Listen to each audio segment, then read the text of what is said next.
Grandmasters beat amateurs almost 100% of the time. Sorry. And this because they have learned to master the 3 steps to win every single game. Today I will show you in practice what these 3 steps are and hopefully how you can apply them in your games. So I'm going to play increasingly stronger opponents. This is the first one. We have Rodrigo from Mexico. And the step 1 is to learn how to get a good position no matter what opening your opponent is playing.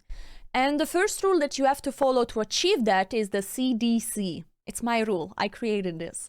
Is center, development, castle. Center, you do it by pushing a pawn in the middle of the board. Let's go for the fried liver.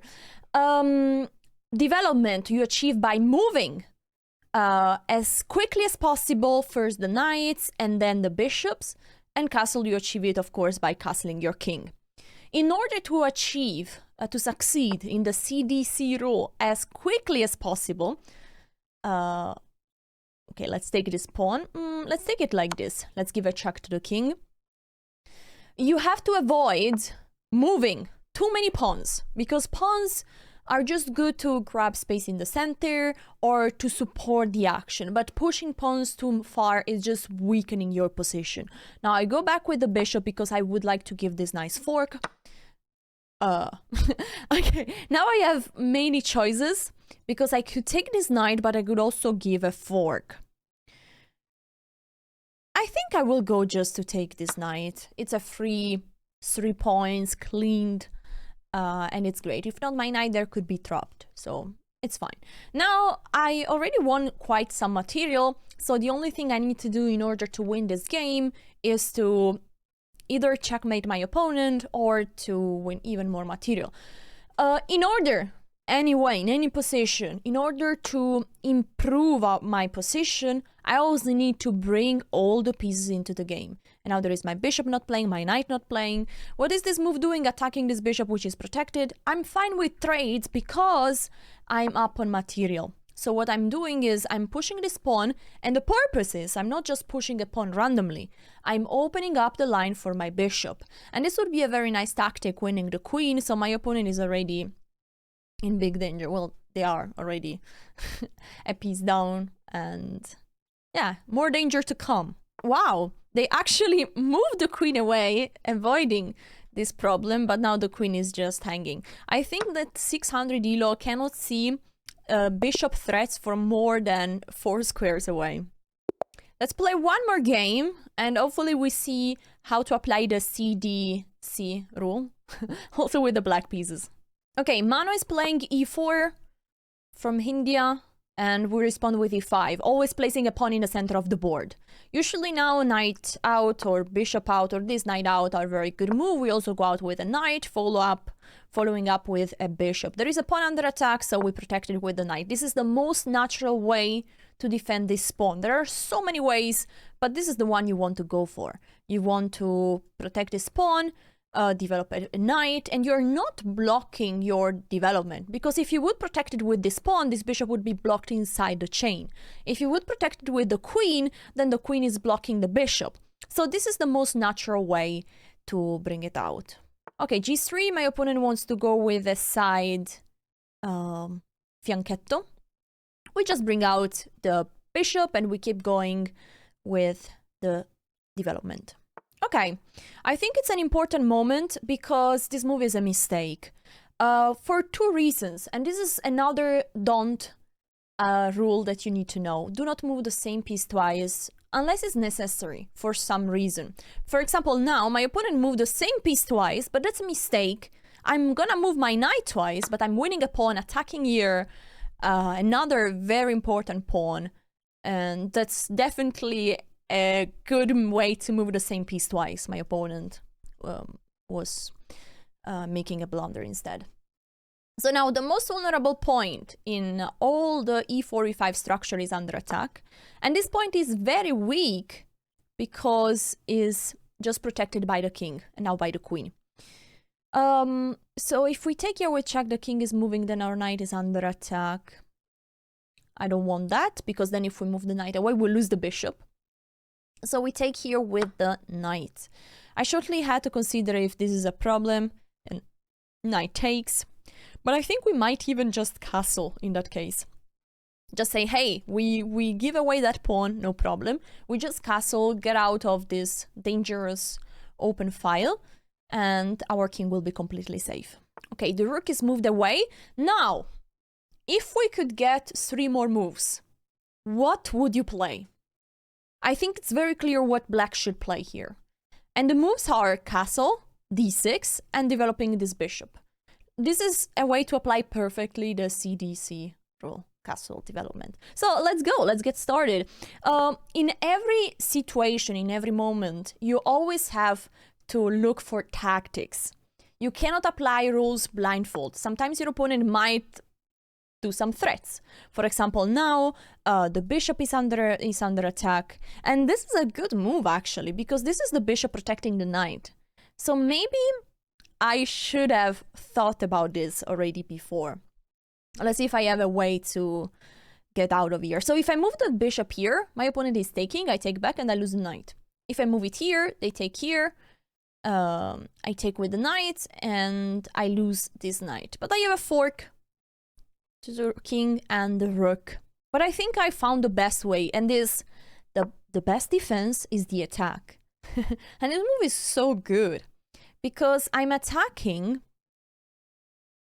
the knight and the queen and this pawn. And I think my opponent has to take.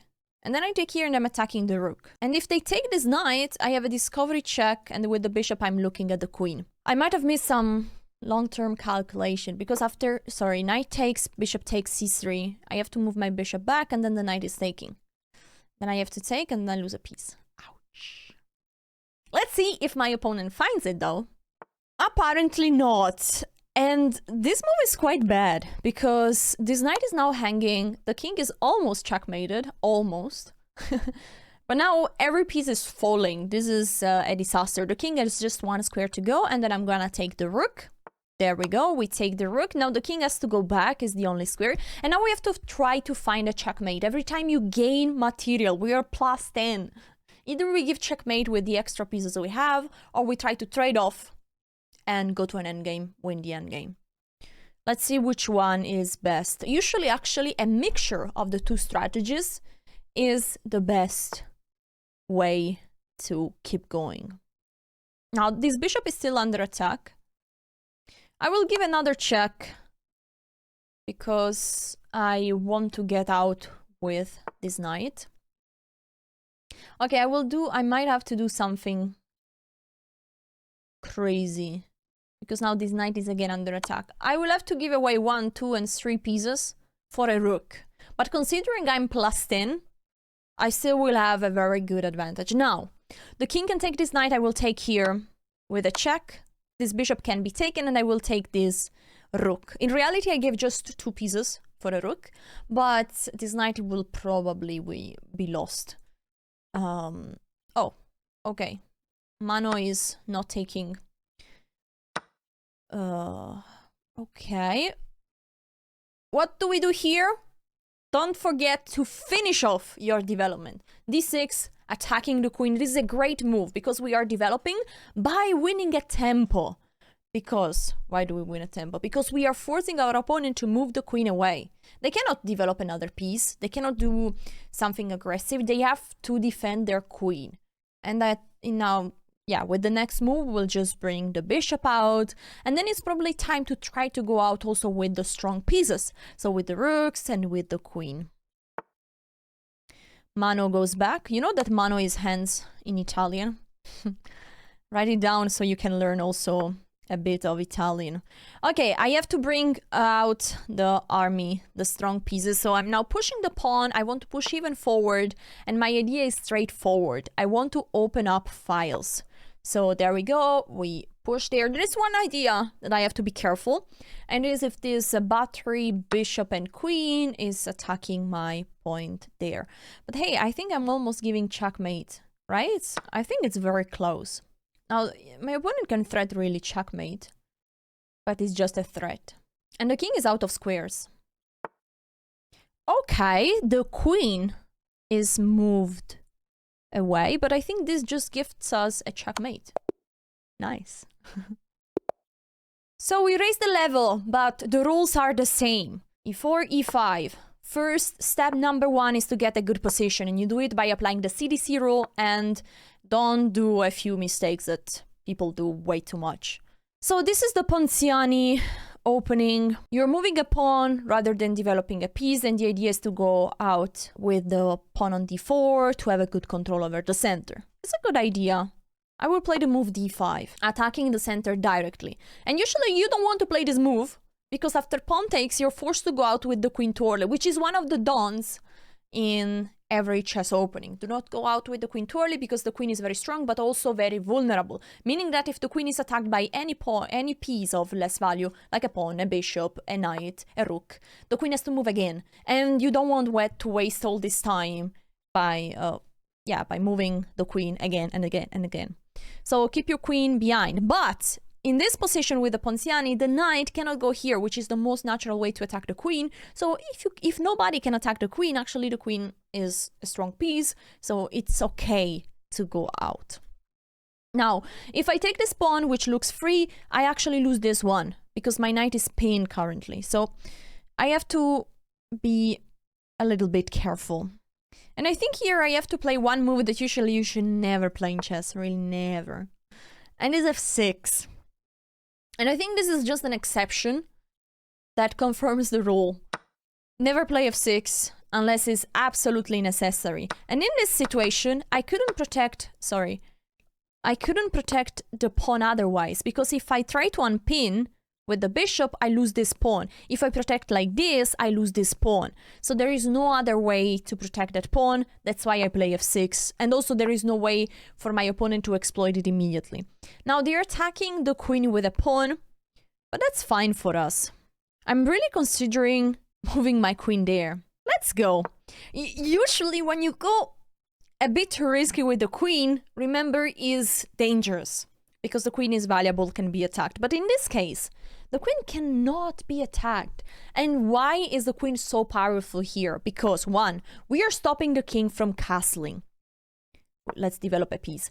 2, we are stopping this pawn from being pushed. And this means that we are limiting this bishop to be developed. So it's a very, okay, they found a very good way to get rid of the idea. Now this knight is protecting the bishop, so they're pushing this pawn, and my queen has to move again. I know that this queen is having a fun time, but I will go back. And I will tell you why my opponent is already almost lost in this position, is because if you push pawns without a reason, you end up in big trouble, because pawns are very important to control squares. For example, now by pushing this pawn, this square was suddenly very weak. Now, I would love to either take or to go with the knight there, but I have to solve the problem of the king. This knight is pinned, so I'm castling. Maybe this is just a mistake, because now this bishop can take and I have 2 double pawns and a very weak king. But yeah, maybe I should have just taken this pawn and go for short castle. I was maybe a bit too greedy.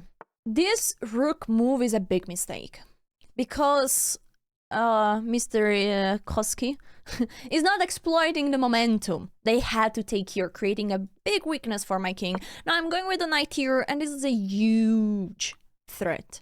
This knight is pinned. If the knight moves, the queen is under attack, and I'm threatening to take here. Okay, they find the only defense they have. Now, I can choose between so many moves. I have fork. I can think about taking here and then pushing this pawn. I can think about pushing this pawn immediately, but I will go for the fork. Easy, simple, and cool. Attacking two rooks with a knight.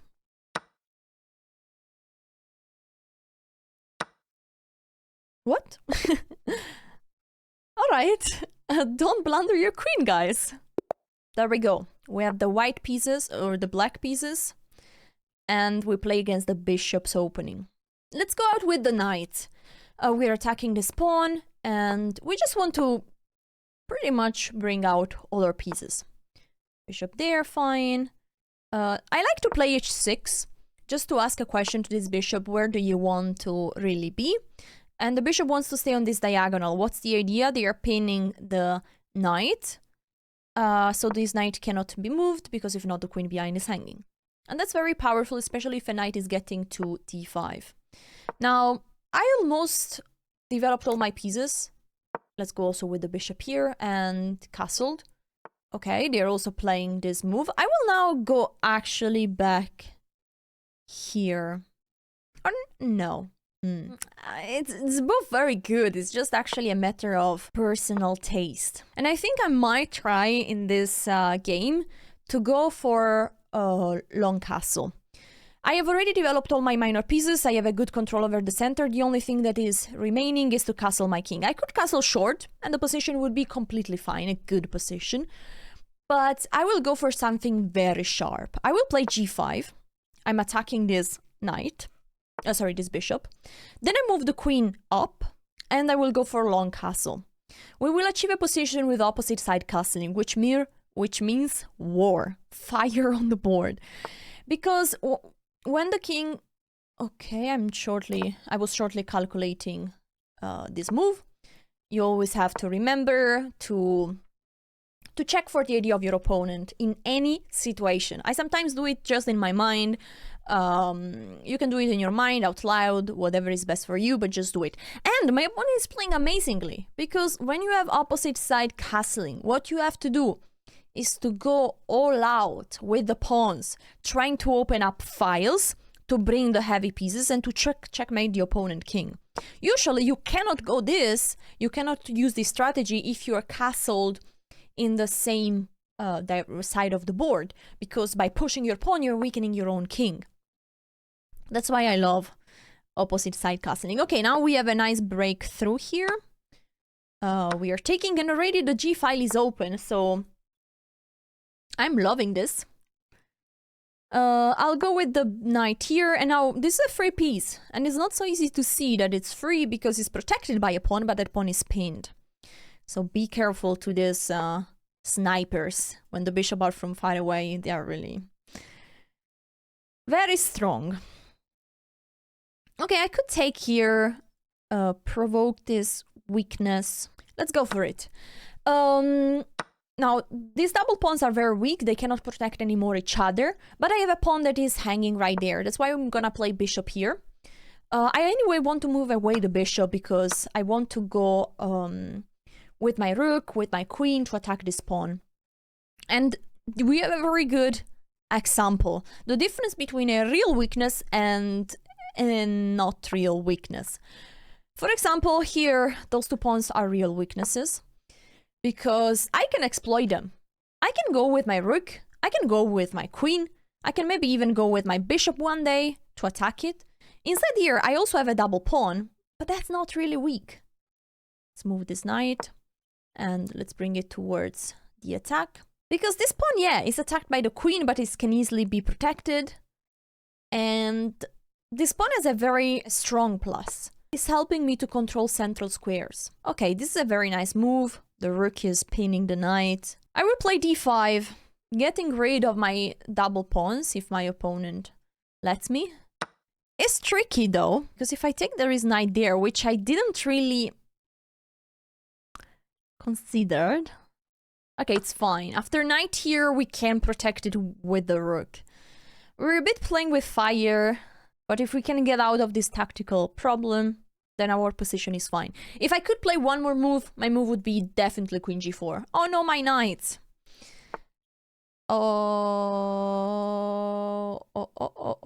Calculating shortly. Because now the point is that these knights are the knights are protecting each other. So after this, if I take here, then the king moves there, and I don't have a mate. But I have rook g4. Okay, let's try to go for this crazy sacrifice. I like it. I think we have mate, and it's because this bishop is so strong. And my opponent doesn't have enough pieces that are active. Oh no, my knight!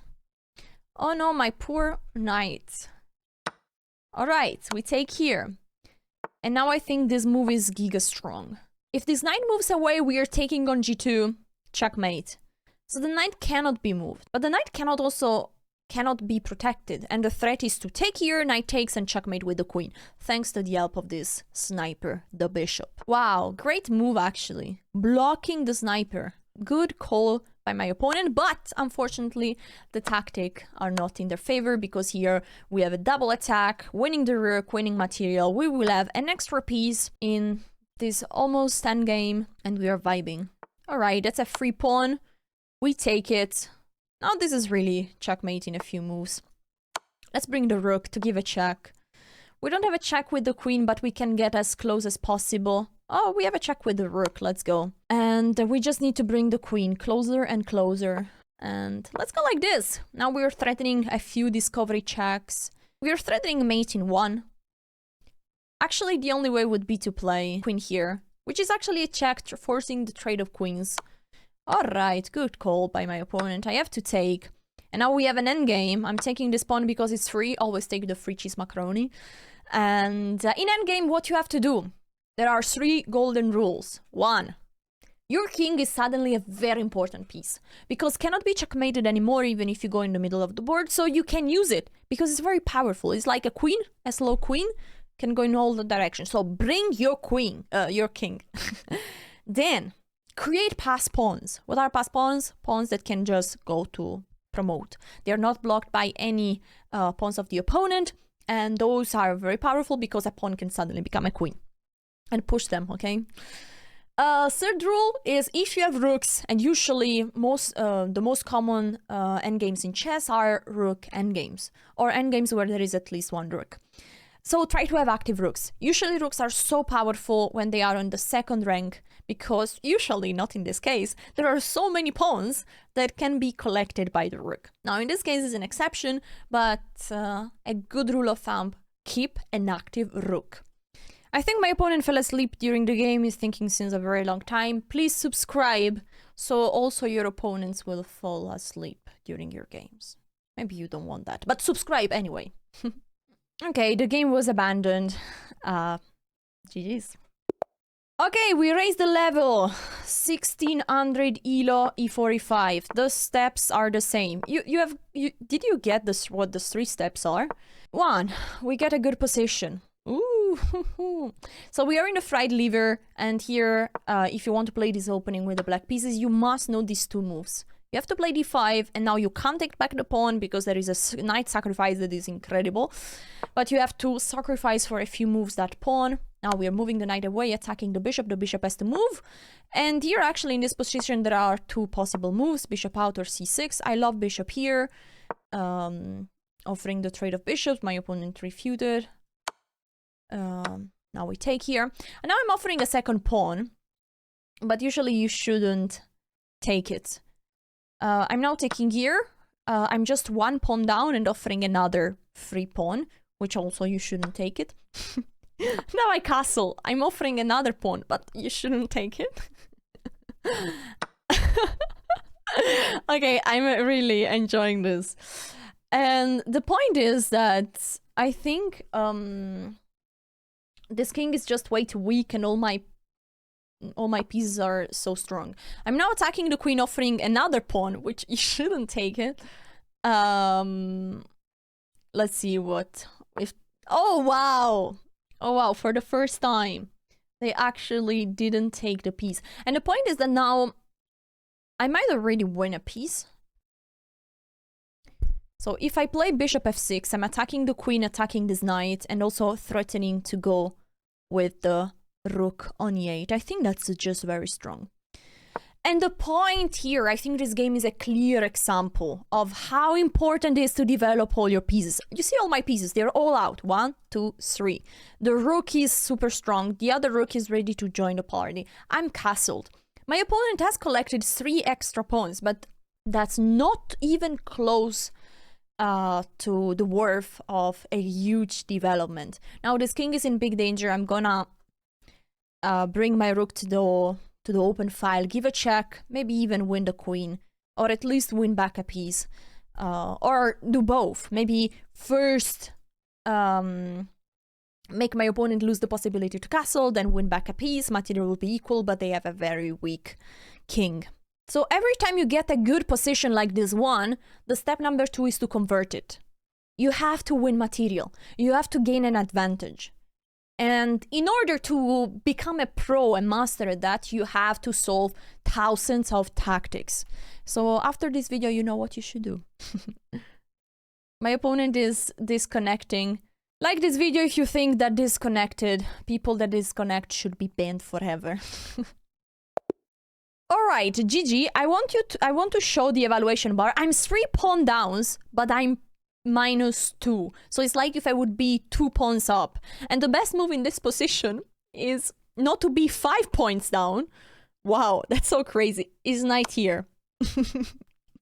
So giving away a knight, because like this, I have to take with the queen, if not this knight is hanging. And so at least white can trade the queens and this is weak king is not that bad. That's just insane.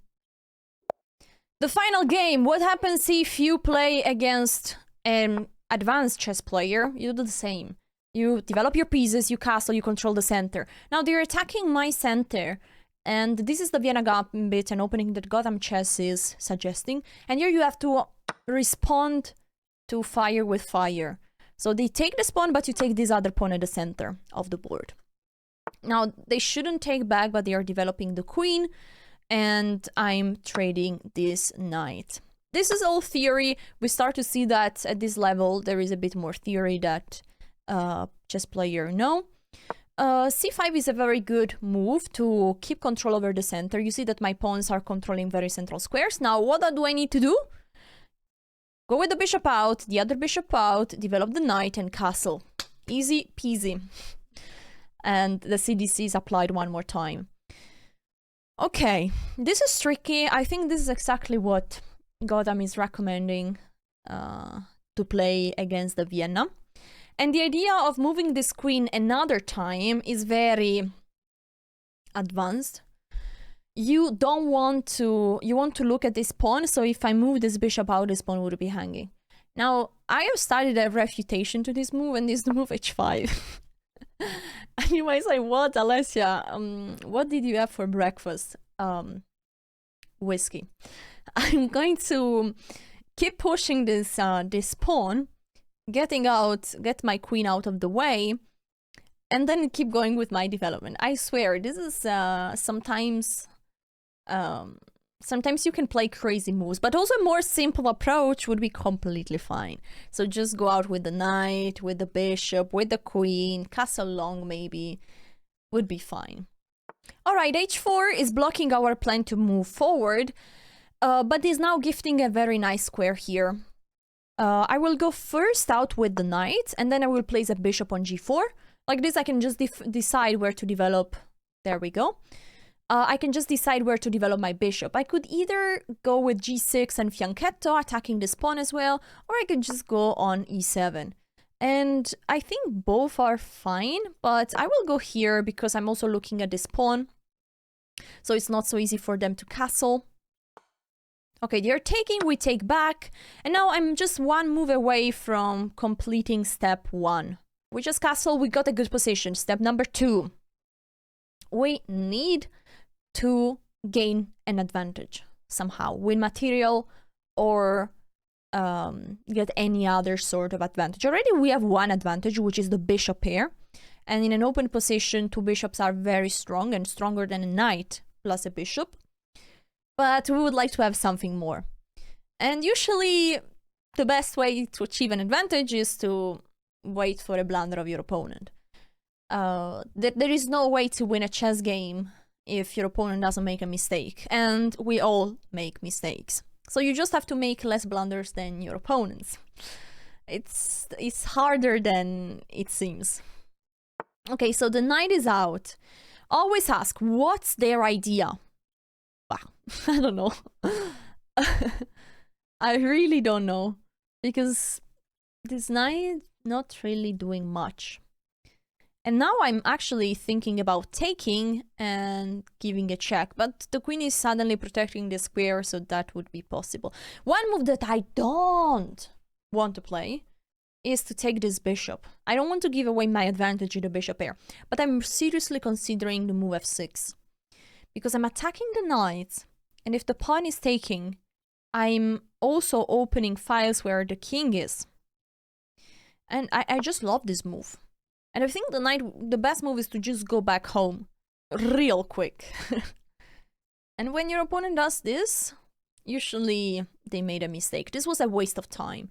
They were moving the same piece twice without any purpose. So as you can see, also 800 elo players are making big mistakes. Wow, they took here. I'm of course taking back with the bishop, and now attention, those pawns are very weak. And my rook is ready to join the party. And castle is not possible because I'm taking, and then the bishop is taking check and winning the rook. My opponent is in big danger. If you guys are enjoying this video, I want to let you know that Beginner Chess Mastery, which is the course of my fiancé GM Noël Studer, is on sale. He's offering at 20% off with code Alessia20, where he's explaining basically all the strategy that we are seeing today in a bit more depth.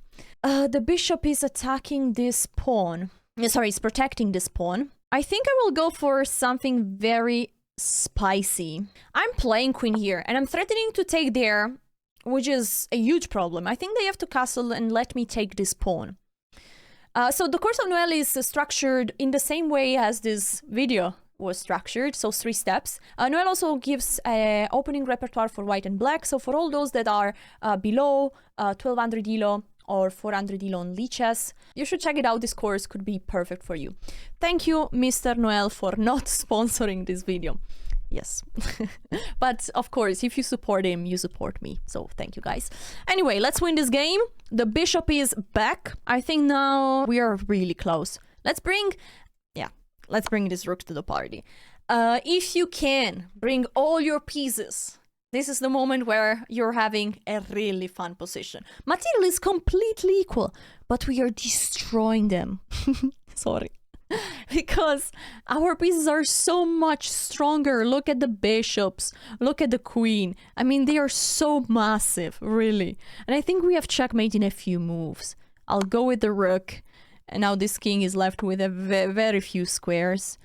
My queen could slide here. Do I have something even better? Well, I think it's just a checkmate. Oh, I thought I could give checkmates, but the queen is taking. Holy macaroni. Okay, but we can get there. I'll take this. Let's get that bishop out of the way. If the queen takes, is mate. And this is, I think, the most beautiful example of conversion. We can try to win material and to checkmate at the same time. And GG's. If you guys enjoyed this video, make sure to check out how to calculate in chess. The 3-step method will blow your mind. Thank you so much for watching. Check it out.